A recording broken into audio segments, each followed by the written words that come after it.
So in my previous videos, I've been describing my experience with getting my heat pump installed and how well it has been performed. But during that process, I heard something on the radio about new buildings in Scotland having to have a clean energy source when it comes to heating the buildings. You're not allowed, as a general rule, to have gas boilers installed in new buildings. Now, I'm going to have to say the grant I got for the heat pump, it was £9,000. It's a decent sized carrot. I'd like to hold up a bag of carrots, but I don't have any, I've run out.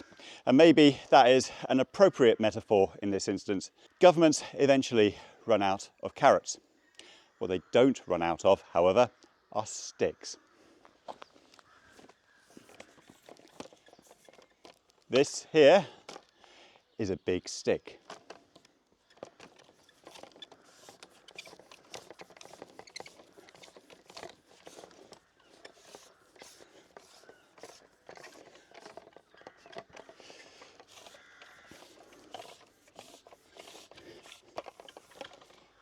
I think that's high enough. This is a very big stick. It's called the Heat in Buildings Bill in Scotland. It was introduced as a strategy 2 years ago, and it was published as a consultation at the end of last year. That consultation was closed about 2 months ago. So in this video, we are going to be talking about what the Heat in Buildings Bill is and what the ramifications of it are going to be.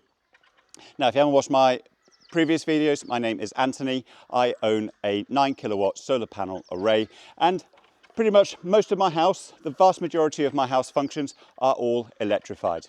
That includes heating, transportation, domestic cooking. And in this video, we are going to take a look at something which is going to affect everybody else. My word, it is a big stick, isn't it? So before we talk about the Heat in Buildings Bill, I want to just introduce this new standard which has come into force on the 1st of April 2024. It's called the New Build Heat Standard, and it applies to all houses which have not yet been built. So if there is a building warrant which has been applied for before the 1st of April, then they can still install a gas boiler. But after the 1st of April, it means that new homes and buildings will not be allowed to use direct emission systems. And in this instance, they're talking about both oil and gas boilers and also bioenergy. So wood pellet boilers for your main heating will not be allowed in a new building. But you can use heat pumps and you can use heat networks as one of your sources of heating. You can also have emergency heating systems. So it applies to things such as portable propane gas fires, for example, or wood burning stoves in some instances. But I don't think it applies in all instances. The other thing it also applies to are building conversions. So in this example, they are talking about conversions from a loft into a bedroom, and that will apply to the rest of your building. You'd have to get rid of your gas boiler and replace it with a heat pump in that particular example. Strangely though, extensions are treated differently. So if you want to have an extension with, let's say for example, an extra bedroom that way, then this standard does not apply in this particular instance. So with the discussion of the new build heat standard on the 1st of April, there was a lot of radio chatter. And when I researched that particular news article, I came across this consultation, which has been published on the 28th of November last year. This is called the Heat in Buildings Bill, and it's just in the consultation phase yet. It has not yet been formally introduced to Parliament. That consultation has now been closed as of the 4th of March, but I think this is well worth discussing in a lot of detail because this applies to everybody, every single homeowner, every single landlord, every single commercial buildings owner is going to be affected by this. So the summary is that polluting heating systems will be prohibited in terms of use after 2045. So by that time, it will be illegal to run a gas boiler regardless of who you are or what your circumstances are. They will be illegal to run. But long before 2045, when you buy a new home or a business premises, you are obliged to end the use of that polluting heating system. So you have to remove the gas boiler within a fixed time after you completed the sale, the purchase of that property.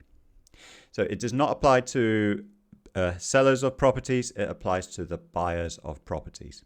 So the earliest time that this law will happen will be 2028. So that will be the time when the first people will be compelled to remove gas boilers from their property.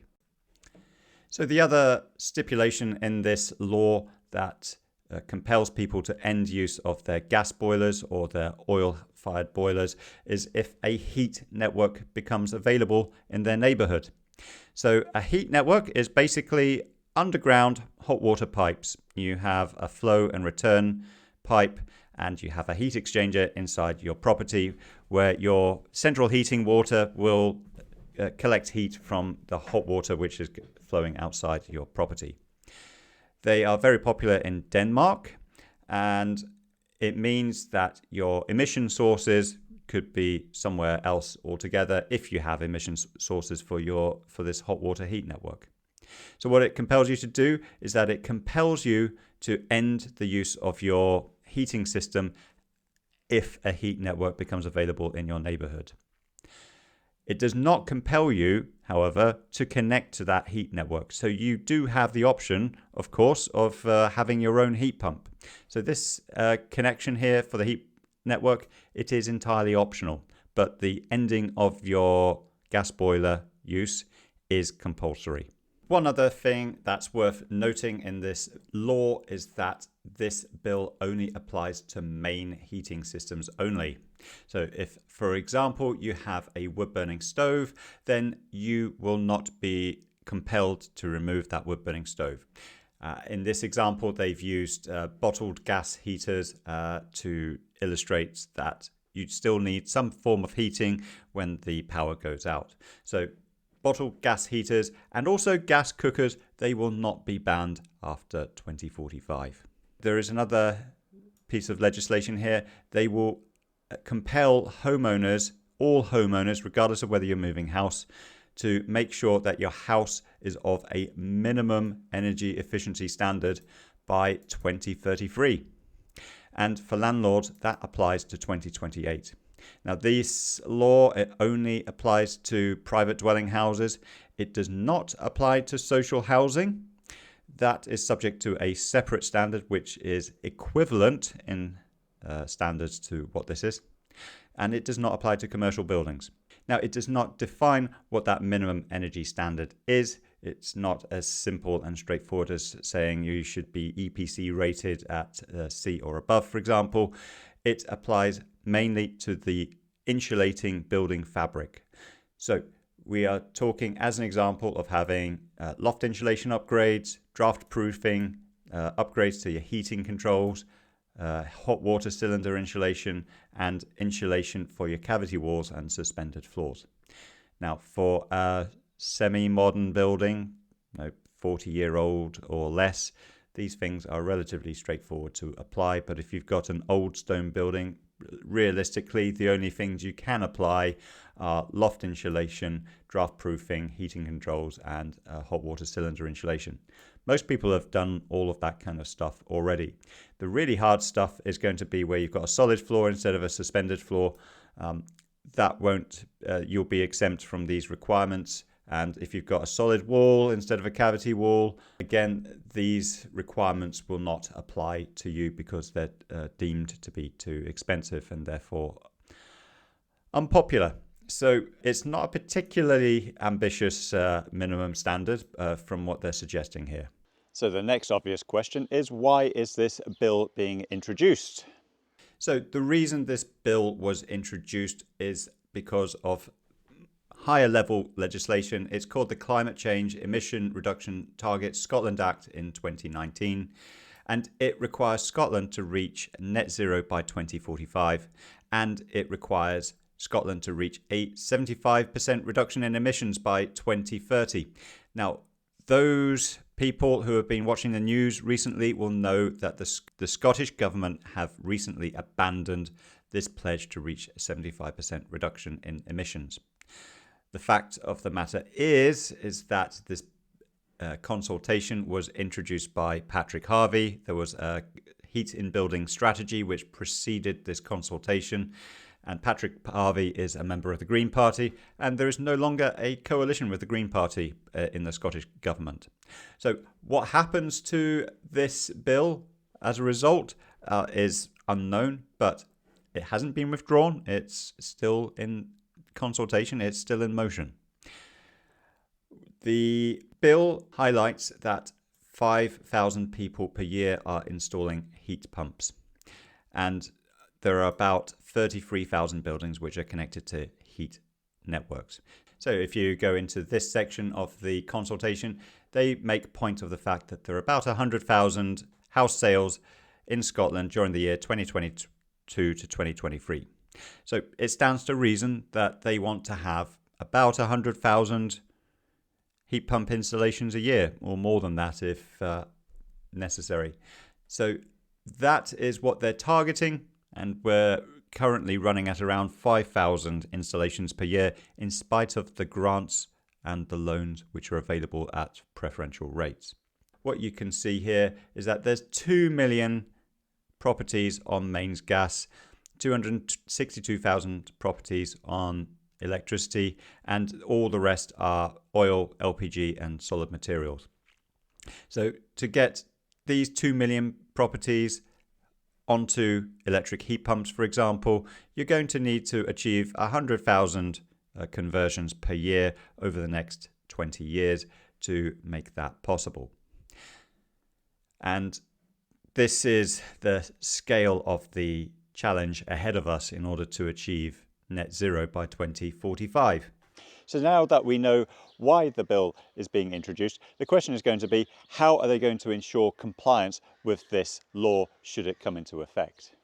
So in the Act, there are questions about how the law can be achieved in terms of compliance. So what we're talking about here is monitoring and enforcement. And monitoring requires the use of energy performance certificates, and it also was talking about random sampling. So it means checking, for example, that 5% of the properties that have completed a sale have complied with the requirements of the law. That's one way. The other is to compel the house buyers to commission a further energy performance certificate to demonstrate that the boiler has indeed been removed, assuming, of course, there was a boiler in the first place. Now, house sellers at the moment have to commission an energy performance certificate. So, of course, if there's no boiler mentioned on that certificate, then that's still a valid certificate that you could use. So, as well as monitoring, there's also enforcement. And there are various ways they are discussing about enforcing this law. Penalties and fines are not part of that discussion at this stage in the first part of this law being introduced. They say it's counterproductive, and this is money which could have otherwise been spent on investing in a heating system after all. There are other ways they're talking about encouraging people to comply with the law, one of which is surcharges on your council tax. And the other one is whether banks and building societies have a role in terms of attaching conditions to the terms of your mortgage. So they've also mentioned buildings insurance.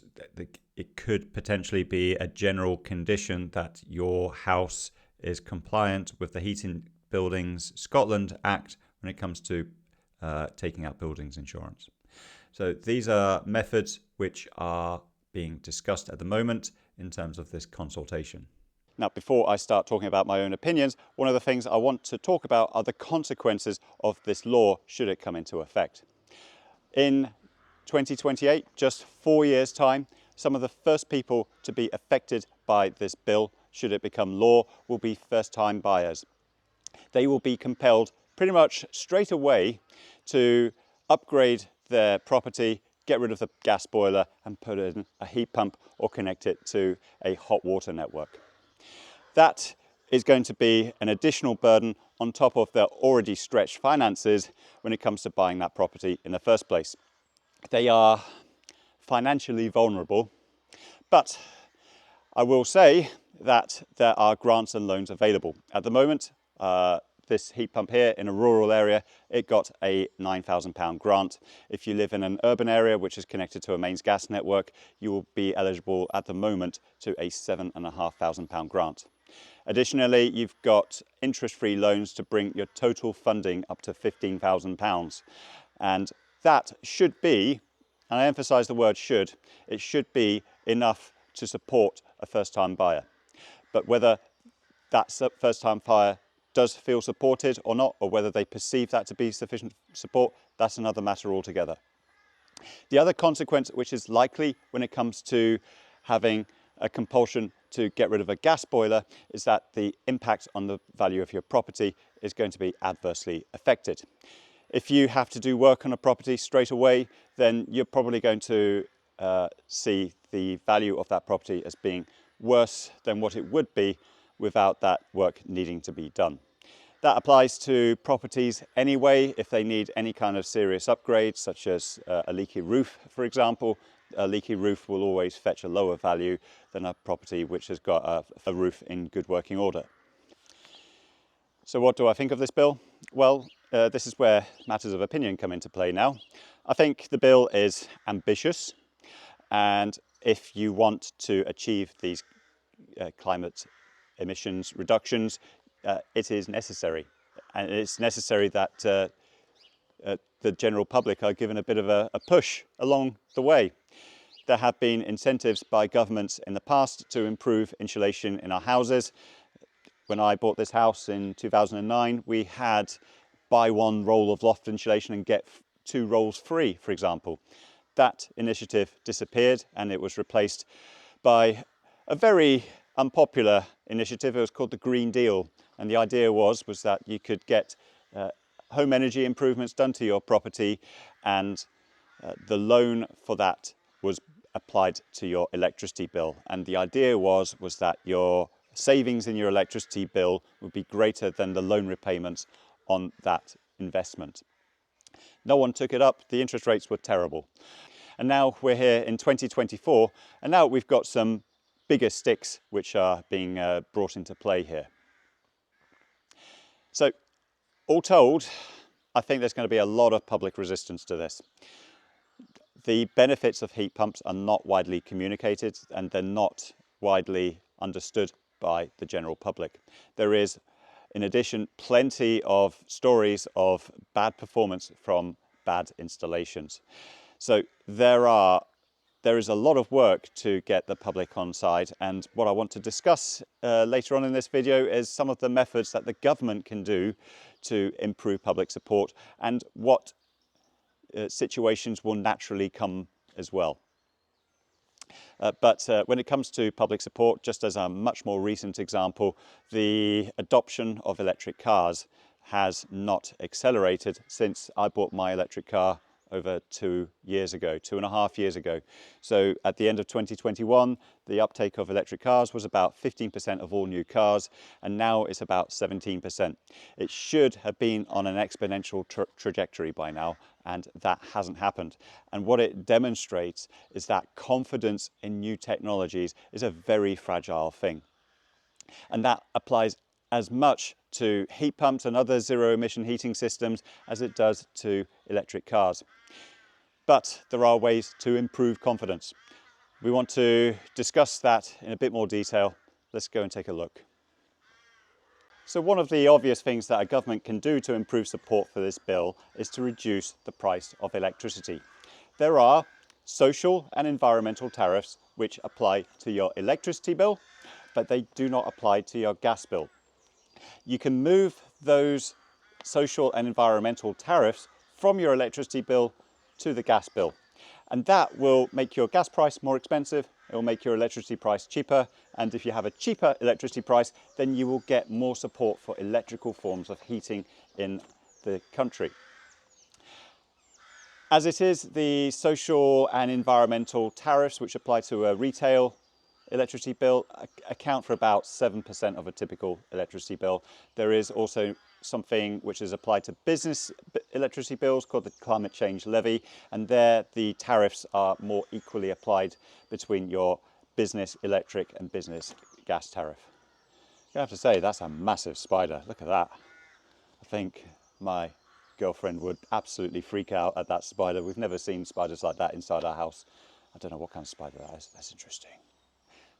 So the other thing that a government can do is remove all of the permitted development planning restrictions on installing heat pumps. Now, a heat pump like this, you do not need planning permission to install, but you are only allowed to install one heat pump per building. And it doesn't matter if it's a single dwelling house like this or a block of flats, you're only allowed to have one heat pump. So if you've got lots of flats in a single building, only the one ground floor flat is allowed to have a heat pump installed, and all the flats in higher level floors are not permitted to have this without planning permission. And that's a great shame, and it's a massive obstacle to get the driving adoption of these heat pumps. That all needs to go. You need to have planning permission if you are in a conservation area, for example, and you just have to ask the question, what are you conserving? Are you conserving the look and feel of a place? I don't think this is particularly noisy. Can you be quiet, crows? I'm trying to talk about this quiet heat pump here. It's not a noisy thing. What else requires planning permission? Yeah, one heat pump per building. If you have a multi-split system, the maximum ways I've seen is 5 ways. So if you want to have emitters in 10 emitters in your house, you need 2 heat pumps. So automatically you need planning permission. So that's one thing they need to do. They need to get rid of planning restrictions when it comes to permitted developments for these heat pumps. They are not noisy, and they're not even above the fence in this particular instance. In hot countries, you will see these up and down, many of these up and down every single building, and these things are installed in a DIY fashion. And that is the next thing I want to talk about when it comes to installing heat pumps. At the moment, these require an F-gas registered engineer to install them. F-gas is fluorinated gases, and refrigerants come in a lot of different codes, and in this instance it's called R32. In other countries, as I mentioned before, DIY installations are quite commonplace and they're perfectly legal. In the United States, for example, you can get heat pumps and emitters, and you can get pre-charged pipe work which has already got refrigerant inside them, and it's all push fit fittings, and you can get it installed on a DIY basis straight away. And that is perfectly legal, but in this country it is illegal for DIYers to install these heat pumps. So they can adjust these regulations so that R32 is no longer subject to the full F-gas requirements for needing an F-gas registered technician. R32 has got much lower CO2 equivalent impact compared to other refrigerants. That's why it's becoming much more popular. And so for every kilogram which is released into the atmosphere, that's the equivalent of 630-ish kilograms of carbon dioxide being emitted. So this system has got just under 2 kilograms of R32. If it was to all go up into the atmosphere, that would be half a winter's worth of propane being burned in this particular instance. So the impact is not as frightening as what it is for other fluorinated gases. Now, without any government intervention at all, some of the other improvements to public support for this law will come entirely naturally. And one of those natural mechanisms will be a reduced price of electricity. Now, I've managed to reduce the price of electricity in my own house by having my own solar power and by accessing cheap overnight electricity rates using a battery, so I can run this heat pump for quite cheap prices for much longer periods of the year. But that's going to apply at a grid level as well. The more renewable power we have on the grid, the cheaper the price of electricity is going to get, and the less influence gas prices will have on our electricity. But additionally, if you have houses which are more attractive with heat pumps installed, then house price dynamics also influence people's support for particular bills. So as fewer houses have gas boilers installed, then the support for heat pumps will improve naturally by that mechanism as well. But also, it's natural to suggest that heat pumps will continue to get cheaper and they will continue to get better. As I've explained in my previous videos, there aren't many moving parts indeed. Only 6 moving parts, 4 of them are outside my house and 2 of them are in here. Really very simple machines indeed. And the final thing is that the number of competent installers for heat pumps is likely to increase as well, especially if there are business development and training grants given to businesses for bringing more apprentices up to speed with this new technology. So all told, I think the probability of this proposal ever becoming a bill introduced into Parliament is roughly 50-50 right now. There has been a lot of turmoil in the Scottish Government recently, and the Green Party members, including Patrick Harvey, are no longer part of that coalition. So it raises the question, who is actually going to introduce this bill to Parliament? I'm not an expert on parliamentary process. I'm not too sure if the government is the people who introduce the bills or whether any parliamentarian can do that. Patrick Harvey is, after all, still a Minister of Scottish Parliament. So in theory, I think he could still introduce this bill and it can still go through the stages all the way through to royal assent if it gets that far. More than likely, it will be changed and reformed in ways which are unrecognisable to how it's been presented in this consultation. But the overall flavour of the bill is that stronger measures are coming our way when it comes to making our houses less intensive in terms of carbon emissions. In addition to carrots, those sticks, they will come back. So that's it for this video. In my next videos, I want to dive into Modbus controls for my inverter and my batteries in a little bit more details. I'd like to thank you all for watching, and I'll talk to you again very soon.